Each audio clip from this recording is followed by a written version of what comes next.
Exercise number 120. Start. The chairman, in moving the adoption of the report and accounts, dealing first with the accounts of the local holding company, said it would be noted that the amount paid up on the shares was increased by $3,546. This was to keep pace with the increase in capital costs of the property, including extensions during recent years.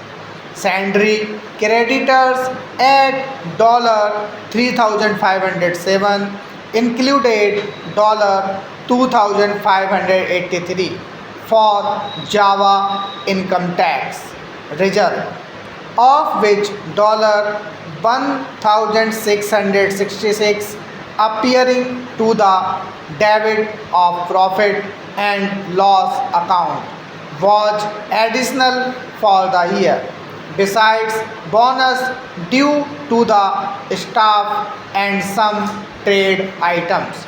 The outlay on capital account $3,714 included $2,746 for a new drying installation, smoke house, etc.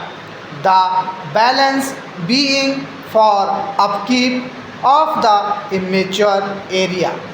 They had now a monthly capacity of 15,000 LV seat. The policy of the board being to increase their output of this quality to 50% of the estate's whole output. Their cash assets in London and Java amounted to $16,712, an increase of nearly $5,000.